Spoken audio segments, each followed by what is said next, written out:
kung unsa ang obligasyon sa usa ka simbahan ang paghimo sa mga ministry. O na pasabot.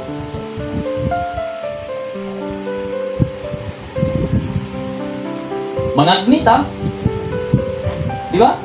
Wala man tayo ingon nga sa pagpagsangya man nagsuon, wala pa nagpugos og tao. Brad, adto sa simbahan, Brad, kitagaan ka na mo bugas, Brad, simba na gyud ka perminti, Brad. Dili ko nana. Ang ipabot lang nato pagsangyaw lang sa mayong balita. Mura na atong ipabot. Evangelism lang ang atong ipabot diha bahin sa salvation. Mura na atong ipabot. Wala na ilain pa. Kung may pangutana, tumagon. Mungutana man gina, kung natay gisangyawan, mungutana guna eh. Di gina malikayan, naagi na ang pangutana.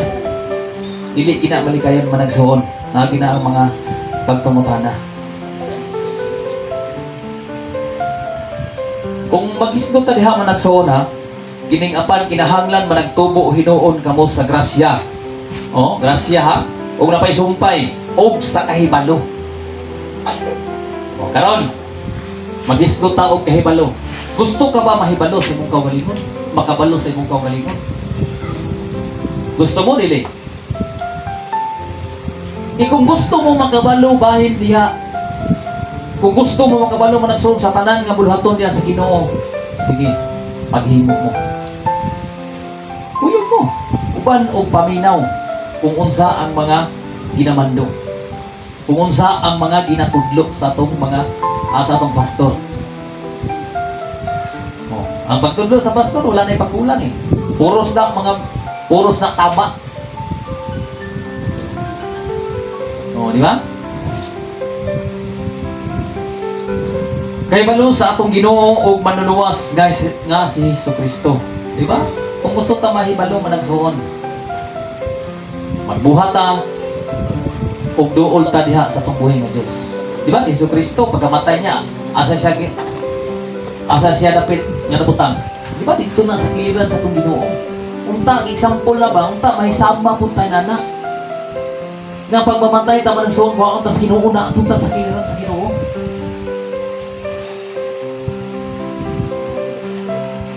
Usahay manggod sa akong kaugalingon, muabot sa tuwa man nagsuon ang pagbati nga kini bitawng pagbati na to nga kaluya, kakapoy. Ani sa kumusimba ron, example na to, di sa kumusimba ron, kay kapoy kayo. Diba? So, itong mahindumduman man nagsuon ba? Na Luke 14:26, diba? Kung sa'yo nakapuntang dito man nagsuon? Talik di! Yai, ang katong dili mo simpa, pawayai na diha, ikaw simba dito. Diba? Dili nga ang gimins diya man nagsuon nga talikdan ni gimina santod, literal ni mo na nga, di na ko mo talikdan pa na ka. Dili! Kaya ningon niya man nagsuon, love your enemy. Di ba? Kayang to higugmao na itong kaaway, no? Naku, ipangutana na ba? Kaya ba ni mo higugmaon ni mong kaaway? Kaya na to, lilit. Pero maon na yung kuwan, ha? Kaya kayahon nga ito na. Kayahon nga ito naman nagsuon. Kaya naman, importante naman nagsuon, tagatong sampul. Pag-apili mo ang Lord Supper managsuon, kung dala-dala pati mo na managsuon. Na kay kaaway, example na to, dali, kay suunan mo. Nagbikil mo. Nami-apil ka ang Lord Supper, ayaw na lang yun. Kinahanglanon, pag umuapil ka Lord Supper, kinahanglanon, limpyo ha sa imong kaugalingon. Ang ibuhat na to, wala tayo simba, hindi rin adlaw, di ba? Pagkahapon, aron, hinlo ta. Kung naantay kaigsunan nga nabikil, duula siya pangayag pasaylo. Ayaw no na si mong kagalingon nga siya'y nakasala, ako na may mga ipasaylo. O di ba? Moro man ay kalidad sa tao. Moro tinuod. Nga nung ako may mga ipasaylo, siya'y nakasala. Pag doon sa tao, pag doon si mong isig kaigsuon, mudoon maginasi mo ha. Usahay. Magtinutungkay lang mong duha. Kaya nga naman, kinsay mo una ang mga pangayaw pasaylo. O, di ba? Kinahanglan mo nagsuon ang atong pagpasaylo sa walay undang. Pila to? 70 times 70 na to, Brad? Oh? Liman ka nang magpasaylo ka na? Kailangan magkapasaylo kita sa atong isigkay suon. Tingnan naman. Example na to karon. Di ba? Wala. Daghan gani ang dili mapoy og Lord Supper kay ngano man. Mahadlok masakit. Di mo api. Kung gusto ta magtubo ang atong mga espirituhan managsuon, kung gusto ta magtubo, magruta. Kung magruta, wingon ka sung kablimo na maghimo na to. Pagbuhat ko, bisan pa man na ako'y mga problema. Kita man tanan ay problema. Muna tinuod. Kita tanan na atay problema. Kisa may problema diha. Kisa problema sa kwarta diha, ay tagahan. Ya? Dili, mo kita kong ingon. Nga dili ta magproblema sa makaon. Kaya nga naman, gihatag ka ng example sa kinuunang langgam. Buhi mo gani ang mga langgam nga nagalupad sa kaningan. Kita pa makaha. Nagkumpleto ta. Diba? Kung muingon ta karon, nagproblema ko, Brad. Pastor, kung saan mo problemahan, Brad? Mututong ang pastor. Kuhan sa imo mga elders. Saan problema, Brad? Pare pastor, kini may problema ko pastor kung saan ako ni pagsabot ng isa ka verse pastor, untay mo na na. Kung saan ako paglambo sa akong mga espirituhanon pastor, kung saan ako pag-grow. Diba? Kung gusto ganit ka mag-grow managsuon, padayon lang. Padayon din sa pagpangalagad sa Ginoo. Usay sa katao na ginamabot ang mga struggle, hindi ginamawala.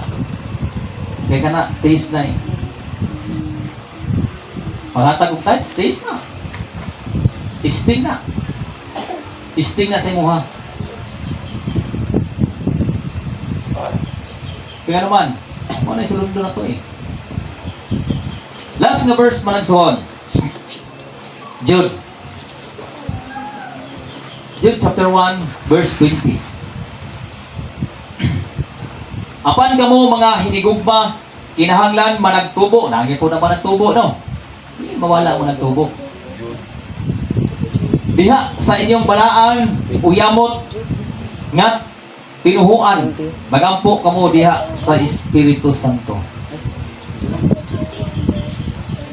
Jude, dito sa kinatong niya na.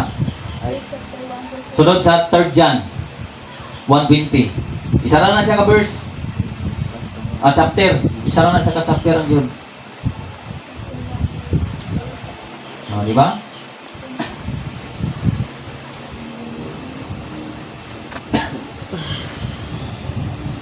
Kung atong lunaon man nagsuon din sa verse 2, kung atong agiana, hinaot nga ang kaluoy, kalinaw, ubugma, padagayaon unta kaninyo. O, di ba? Eh, ano man nagsuon eh? Kailangan sige tambag, unta matigbisog, diya sa itong pagpangalagad sa pangbuhay ng Diyos. Say, dili man gud usahay paminaw kung say mga tambag. Say, di maminaw ba? Na yung mga tambag nga walay pagkulang.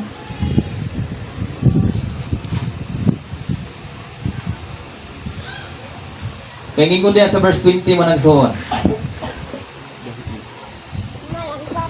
Apan kamo mga hinigugma, di ba? Ngingon diha man nagsuon ha sa Jude. Apan kamo mga hinigugma, kinahanglan managtubo. O, di ba? Kinahanglan managtubo kita. Managtubo diha sa inyong balaan uyamot nga tinuhuan. Di ba? Karon sa inyong tinuhuan. Dapat magatubo ka diha. Karon gusto niya ba? Tinuhuan, pag-ampo kamo diha sa Espiritu Santo. Kinahanglan atong mga pag-ampo dili kina mawala sa kanunay o sa walay undang. Atong mga prayer. Dili lamang atong kagalingon ng atong yampo. Dili lamang ang imong mga needs sa imong giyampo. I-appeal ninyo og ampo atong mga kaigsunan. I-appeal ninyo og pray. Nanguna ang pinaka highlights na to gina-free sa una. Ginampo na to. Ang importante gid sa tong church, labi na kung maglakaw tag mga ministry sakyanan. Mo gina pinaka-highlights na to nga ginapre sa una. Sakyanan nga makasakyanan ta aron kung asa ta magadto na mga ministry, natay mga bautismuhan, tanan na natay sakyanan. Wala natay problema sa mga sakyanan. One. Kapil 1 dozen. Oras 11:08. So napat tayo 12 minutes. So pwede na ko ni humano na to, no? Di ba?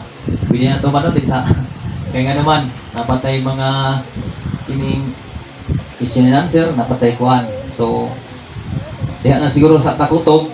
So gipasiuna na ako to managsuon ha. Wala na kong i-appeal dito ang atong 7 kabahin diha sa maong kung unsa ang ginanganon diha sa maong meaning sa church growth. Kaya naman ginapangita pa na ko na studyhan pa na ko na. So nahuman na ko og sulat. Ang kulang lang kato na lang mga highlights niya eh. Wala gito ang kulang. Kaya naman dili na basta-basta. Dili lamang na ang pagmensahe mo diha pa nagsuon. Nga basahon na nimo ang verse. Di na ka mo explain. Diba? Lisod kay ano man ang atong katubang na dili basta-basta ng katubang na mga pastor na. Diba? Daghan ang maminaw na napay mga ini mga visitors, napay maminaw na kinahanglan jud hanay gyud. Hanay gina siya ang pagmensahe. Unta hopefully i-pray po ninyo. Nga mahanay na ang preaching nako dito sa Tagum. Diba? Tabangin ko ninyo og pray. Pero naman, so nakita mo muna ko managsuon, nara day diha i-search na day diha sa Chrome. Nagsulod ko dito ba? Nasa Chrome day tanan. Church na ko. Church growth. Pagkahuman unsay pasabutan sa mga teaching na mga verse dito. Mo na to mga verse akong gisulat. Mo na to akong sundon nga verse. Mo na to sundon nga verse. May Chrome nga, may Google na. Ang makita nga lang ko, ang kana lang yung kuha niya. Kung sa pa ang idugang na. So, diha na siguro tataman. O gawin ta, huli diha sa verse 2. First Peter chapter 2, verse 2. Kung tatong nasabtan dito, nga walay sambog. Di ba? Kinanglanon na to, managsuon nga sama sa kabata ba nga pagkataon niya, mangita dayon og gatas ang bata. Kinahanglan po kita managsuon. Pangitaon po nang na. Nga magatubo ang atong kaugalingon. Nga dili lagi lang diha tama lang diha managsuon sa pagsimba, tama lang diha sa paglingkod, tama lang diha sa pagpaminaw, tama lang diha sa pag kining sa tawag kining pag na mga buluhaton, mga Bible study, tama lang diha. Kinahanglan magsangyaw pud ta. Muna pinaka-importante managsuon magsangyaw ta kay anuman daghan pagid karon ang wala. Ang gusto pagid makadawat og salvation. Gusto pagid makahibalo kung unsa gyud ang Ginoong Hesus. Kay importante diha sa atong kaugalingon. Diba? So daghang salamat ug maayong udto sa pagdalan.